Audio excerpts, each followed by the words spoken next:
हर हर हर महादेव शंभु हर हर महादेव हर हर महादेव हर गंगे हर हर गंगे आज के पुण्यभूमि त्रिवेणीते এই মঞ্চ সেই মঞ্চে কাঞ্চন ব্যানার্জি সহ অন্যান্যরা উপস্থিত আছে। অনেক বিশিষ্টজন সবার নাম আমি নিচ্ছি না। এই পবিত্র ভূমিতে আমি এসেছি গত কয়েকদিন আগে। আমি মহাপ্রয়াগে ছিলাম 9 তারিখে। আমি আমার পরিবারকে নিয়ে মহাপ্রয়াগে ছিলাম, সেখানে মহাকুম্ভে স্নান করেছি। আজকে বাংলার কুম্ভ এই ত্রিবেণীতে স্নান করলাম। মা গঙ্গার আশীর্বাদ আপনারাও নিশ্চয়ই নিয়েছেন এবং মা গঙ্গার আশীর্বাদে আগামী দিনগুলো আমাদের সকলের সুন্দর এবং ভালো হয়ে উঠবে। 700 বছর পর ত্রিবেণীতে এই কুম্ভ। আমিও ভাবতাম এক সময় যে ত্রিবেণীর উপর দিয়ে যখন যেতাম তো ত্রিবেণী কেন লেখা বা জায়গাটার নাম ত্রিবেণী কেন, কিন্তু 700 বছর ধরে এখানে কুম্ভ তা বন্ধ ছিল। আমি কাঞ্চনদাকে ধন্যবাদ জানাবো। বহু বছর ধরে আমেরিকায় থাকেন, বস্টনে থাকেন, কিন্তু তারপরেও বাংলার সংস্কৃতিকে তিনি ভোলেননি। বাংলার কুম্ভকে তিনি পুনর্জাগরণ করেছেন এবং সেই পুনর্জাগরণের মধ্য দিয়ে আমরা এই ঐতিহ্যকে আবার ফিরে পেয়েছি। আমরা অনেকেই আসছি মা গঙ্গার কাছে স্নান করছি বাঙালির ঐতিহ্য, বাঙালি কুম্ভের মধ্য দিয়ে, বাংলার কুম্ভের মধ্য দিয়ে। এবং আজকে গত 9 তারিখে আমি যখন স্নান করেছিলাম সেই মহাপ্রয়াগ থেকে ত্রিবেণী সঙ্গম থেকে আমি জল নিয়ে এসেছিলাম সামান্য। সেই জল আজকে এই পবিত্র গঙ্গাতে আমি আবার মিলিয়ে দিলাম। ওই কুম্ভ এবং এই কুম্ভ একাকার হয়ে যায়।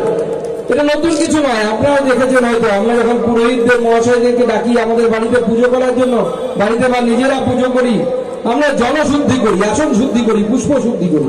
যখন জলশুদ্ধির মন্ত্র বলে পুরোহিত মশাইরা গঙ্গা, যমুনা, কাবেরী, চোখ, সমস্ত নর্মদা সব জল সন্নিধিং কুরু, এখানে চলে আসুক সমস্ত কিছু। গোটা ভারতবর্ষের সব নদী, উত্তর ভারতের নদী, দক্ষিণ ভারতের নদী, পূর্ব ভারতের নদী, তাদের জলকে এই কোষাকুষিতে এসে গেছে। এটা কল্পনা করা হয়। এটা বাঙালি সংস্কৃতি, ভারতবর্ষের সংস্কৃতি। কিছু লোক মনে করে বাংলা আলাদা। না, বাংলা আলাদা না। বাংলা বাঙালির অস্তিত্ব নেই এই সনাতন সংস্কৃতির বাইরে। এই সনাতন সংস্কৃতির মধ্যেই বাঙালির অস্তিত্ব। বাঙালিকে এর মধ্যেই তার অস্তিত্বকে খুঁজে পেতে হবে।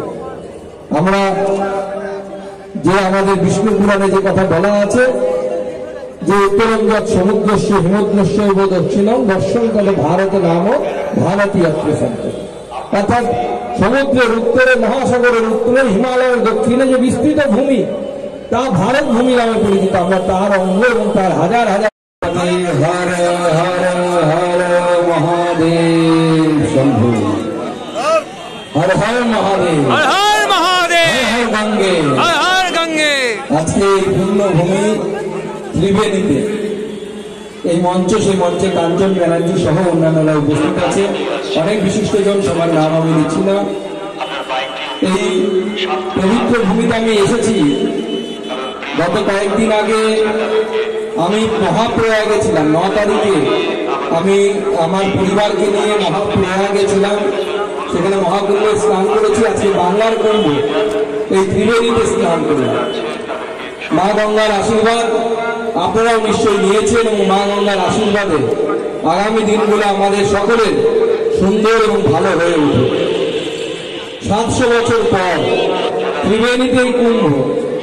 আমিও ভাবতাম এক সময় যে ত্রিবেণীর উপর দিয়ে যখন যেতাম তো ত্রিবেণী কেন লেখা বা জায়গাটার নাম ত্রিবেণী কেন, কিন্তু 700 বছর ধরে এখানে কুম্ভ তা বন্ধ ছিল। আমি কাঞ্চনদাকে ধন্যবাদ জানাবো।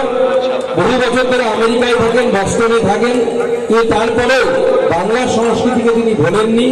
বাংলার কুম্ভকে তিনি পুনর্জাগরণ করেছেন এবং সেই পুনর্জাগরণের মধ্য দিয়ে আমরা এই ঐতিহ্যকে আবার ফিরে পেয়েছি। আমরা অনেকেই আসছি মা গঙ্গার কাছে স্নান করছি বাঙালির ঐতিহ্য, বাঙালি কুম্ভের মধ্য দিয়ে, বাংলার কুম্ভের মধ্য দিয়ে। এবং আজকে গত 9 তারিখে আমি যখন স্নান করেছিলাম সেই মহাপ্রয়াগ থেকে ত্রিবেণী সঙ্গম থেকে আমি জল নিয়ে এসেছিলাম সামান্য। সেই জল আজকে এই পবিত্র গঙ্গাতে আমি আবার মিলিয়ে দিলাম। ওই কুম্ভ এবং এই কুম্ভ একাকার হয়ে যায়। এটা নতুন কিছু নয়, আপনারা দেখেছেন হয়তো। আমরা যখন পুরোহিতদের মহাশয়দেরকে ডাকি আমাদের বাড়িতে পুজো করার জন্য, বাড়িতে বা নিজেরা পুজো করি, আমরা জলশুদ্ধি করি, আসন শুদ্ধি করি, পুষ্প শুদ্ধি করি। যখন জলশুদ্ধির মন্ত্র বলে পুরোহিত মশাইরা গঙ্গা, যমুনা, কাবেরী, চোখ, সমস্ত নর্মদা সব জল সন্নিধিন করু, এখানে চলে আসুক সমস্ত কিছু। গোটা ভারতবর্ষের সব নদী, উত্তর ভারতের নদী, দক্ষিণ ভারতের নদী, পূর্ব ভারতের নদী, তাদের জলকে এই কোষাকুষিতে এসে গেছে, এটা কল্পনা করা হয়। এটা বাঙালি সংস্কৃতি, ভারতবর্ষের সংস্কৃতি। কিছু লোক মনে করে বাংলা আলাদা। না, বাংলা আলাদা না। বাংলা বাঙালির অস্তিত্ব নেই এই সনাতন সংস্কৃতির বাইরে। এই সনাতন সংস্কৃতির মধ্যেই বাঙালির অস্তিত্ব। বাঙালিকে এর মধ্যেই তার অস্তিত্বকে খুঁজে পেতে হবে। আমরা যে আমাদের বিষ্ণু পুরাণে যে কথা বলা আছে যে উত্তরঙ্গত সমুদ্রস্য হিমদ্রস্য দক্ষিণম দর্শন কালে ভারত নাম ভারতীয় অর্থাৎ সমুদ্রের উত্তরে, মহাসাগরের উত্তরে, হিমালয়ের দক্ষিণে যে বিস্তৃত ভূমি তা ভারত ভূমি নামে পরিচিত। আমরা তার অঙ্গ এবং তার হাজার হাজার